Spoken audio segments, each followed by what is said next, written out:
Таңқы мейман түрмегі қонақты Қырғыз Республикасының ел артисті Чора Думанаев. Саламатсыз бағай. Қош келдіңіз. Құмандаңыз менен. Қандай жаңалықтармен келіп қалдыңыз ағай бізге? Азыр эфирден сыртқары сөз өтті қылып, үркүн деп аталған быйыл 1916 жылы болған ошо Қырғыз халқындағы, Қырғыз тарихындағы чоң бір окуянын 100 жылдығына карата көптөгөн иш-чаралар өткөрүлгөн, өнүктүктөр болгон. Ошолордун катарында соңку спектакль экен. Театрдагы турмушуңуз эмне алексиз? Айтып берсеңиз. Жакшы, саламатсыздар. Барын тең элимди келе жаткан жаңы жыл менен куттуктап коеюн, ушундан пайдаланып. Эми быйыл өзүңөр билесиңер, үркүнгө 100 жыл болбоду. Ошого карата элибизде маданият тармагында болбосун, ошого карата арналган кино тасмалар тартылды. Мына биздин театрда ургалбай Бексултан агайдын үркүн боюнча жазылган. Мурда илгери бир койгонбуз. Анда 3 новелладан турчу да, үркүн, ана согуш учуру, анан азыркы учурга ылайыкталып жазылган. Ошонун үркүн жагын алганбыз. Эгемберди Бекболиев койду аны. Театрдын жалпы жамааты катышты десем болот, анткени каармандар катышкандар көп. Эмне жөнүндө экенин айтпай эле коеюн, үркүн жөнүндө. Ошол элге койдук, көрдүк, элдин пикирин уктук. Эми бул өзү татаал, анан орчундуу маселе болгондуктан тиги кабыл алды эл. Ушундай кыйынчылык болгон турат. Анын кыйынчылыгы дагы андан да өтө мындай кийин тарыхчылар да жазып атышпайбы? Аябай катуу эле болгон экен да үркүн көрсө. Кино тасмасында деле көрсө кандай кыйынчылыктар болгон.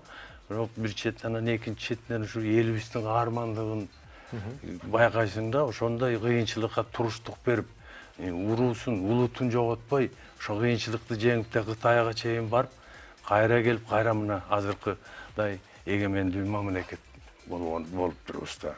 Демек элибиз Агай, киносун көрдүңүзбү? Быйыл киносун көрө электин ошо.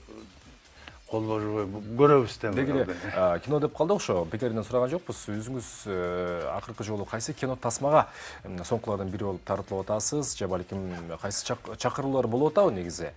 Себеби кыргыз киносу дүң эткенден дүң этип баратат, бирок сиздин соңку тасмаларда көрүлекпиз да, агай. Кинода эми азыр режиссерлорубуз да көбөйүптүр. Кино тасмасы да көбөйүп атат. Бирок анын баягы илгери биздин учурда коеюн, эми илгериде болбой эле калды да. Тиги баягы болор бала ошонусунан дегендей режиссерлук баштаганда эле чыккан. Мисалы Төлөмүш байке баштаганда эле Төлөмүш байке болуп атагы кеткен, анда баягы эстирип учурунда. Шамшиев, Базаровдор баары эле учур тарта баштаганда эле дебют деп коелу эле, ошондо эле атактары чыгып, фестивалдардан алып, кийин анан жанагы Кыргыз керемети деген кинобузду ошол даңкка жеткиришпедиби? Ооба. Мен дагы бактылуу экенмин ошолор менен кошо ошолордун киносуна аралашып. Анан кийин эми мына азыр техника өзгөрдү. Кинону азыр угуп калып атам, жана телефон менен деле кино тартып атат. Анысы дагы бар. Анан бирок сапат керек да. Эмне жөнүндө? Мурда деген ушу көркөм кеңеш деген болчу. Сценарийди алып келгенде да ошол көркөм кеңеши карап, лайыктуубу, элге кандай таалим тарбиясы барбы, ошол жагын карап, анан актерлорду азыр кастинг деп атышпайбы, анда кино проба деп коюшчу. Анда да тандап, анан бул ошого лайыктуу экен, тигил ушуга лайыктуу экен дешип, анан тандап туруп, анан кино бүткөндөн кийин эми чынында эле бекер айтылчу эмес. Ал учурда кино тартыш бул кыйноо болчу. Баарын көтөрмөй, аба ырайынан зависит этчү келип, анан камералар дагы бир өзүнчө оор, салмактуу. Анан азыр монтажын айтсаңыз. Монтажын айтпа. Монтаж анда эгерде мындай цветной болсо, анда Ленинградка алып проявка жасашчу. Калгандары бул биздин тиги Ташкенттен, Алматыдан, ушу жактан.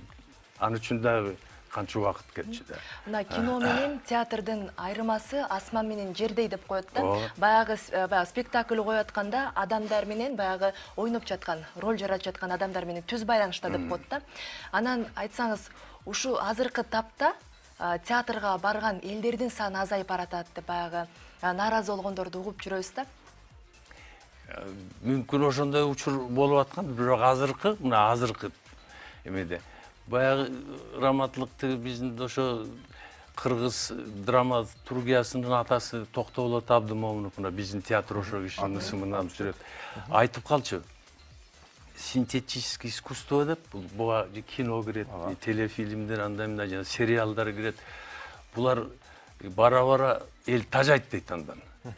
Театрга келе баштайт дейт. Мына азыр ошол агым келип атат театрга. Анткени эл деген баягы көрүп атып сахнадагы тирүү актерлор менен мындай тирүү баарлашкандай болуп калат да. Ошол баягы биз берип аткан сахнадан берип аткан окуяга көрүүчүлөрүбүз кошо сүңгүп кирип, биз менен кошо биз ыйласак ыйлап, биз күлсөк күлүп, ошондой бир мамиледе болуп, карым катнаш болгондой болот да. А кино болсо баягы тартылды болду бүттү. Кийин өзүбүз өкүнүп калган учурлар болот. Одан көрө могу жерин момундай кылса болмок экен, тигиндей болсо болмок экен деп бирок кеч экранда өтүп кетип калат. Театрда болсо өзгөртсө болот. Баягы эл менен баарлашып аткандан кийин элдин реакциясы болот да. Анан бул ушундай экен, кой муну да өрчүндөтөйүн деп роль баягы жараткан ролуң баягы өсүштүн үстүндө болот да дайыма. Өсүп турат ошо. Агай, ушунча жылдар бою театр сахнасына, кино сериясине өмүрүңүздү арнап келе жатасыз. Анан ушул жылдар аралыгы айрым учурда бериле турган баа убактысында берилбей калат экен бизде. Бирок ага карабастан KG Group компаниясынан чыккан кыргыздын камчысына сап жигиттер сиздерге мына жакшы кабар болуп, жакшы батир тартылган экен. Ушул сүйүнүчүңүз менен бөлүшүп өтсөңүз. Рахмат. Кандай болуп алып калдыңыз? Бул өзү кызык болду. Мен кокустук болуп, ушу бутум сынып больницада жаткам. Анын эле Темирлан биздин директор Сыманбек келип, ушундай болду. KG Group'тун бир жакшы жигити бар экен, Имамидин Ташев деген. Ошол экөөбүз сүйлөшүп отуруп анан ал айтты, ушу курулган үйлөрдөн биз сөзсүз ушу муктаж адамдарга белек кылып беребиз. Анан мен айтып калдым деди Темирлан, бизге деле ошондой үйдөн бербейсиң, бизде деле муктаждыктар көп дегенде, ким дегенде Чоро Думанаев десе эле, ой, а кишиники эмгичектеги жокпу? Болуптур, мен бир комнат үйдү белек кылып берейин деп айтып, анан больницадан тиги ал киши ушу Имамидин бата алганды жакшы көрөт экен. Элден баягы бата менен элге көрөт дегендей, ушу эки эле жолу жолуктук экөөбүз. Анан чакырып, биздин аксакалдарды чакырып театрдагы. Анан тиги Бек Султан Байкени чакырып баталайын ушу кишилерден деп, тиги Супара дегенде чайханадан чай берип, батасын алып, анан ушундай деп, азыр курулуп атыптыр ал үй. Мына жакында келип договоруңузду алыңыз деп чакырып атат. Рахмат дейсиң да, мындай кайрымдуу адамдар. Негизи эле ушундайларыбыз көп болсун. Мына мисалы маданият адам кызматкерлеринин айлыктары аз. Жанагы ипотека андай-мындай дегенден договор менен акча төлөп үй сатып алганга да кудурети жетпейт. Эми билет, мына тиги министрибиз Түгөлбай буюрса эмдиги жылы ушул маданиятка дагы үй курулган атат дегенде жакшы кабарды айтты. Ага да рахмат. Демек болуп атат да. Мамлекетибиз чын эле аракет эле кылып атат. Үй берип, мына баягы колунан келгендер, мисалы Айтыш коому баягы өзүлөрүнүн манасчыларына үй берди, тиги маданият кызматкер. Мурда деген маданият кызматкерлерине атайын үй салчу.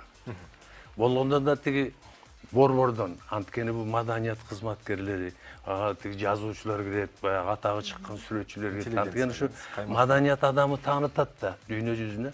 Тиги кыргыз эли эмне экен, тигиндей.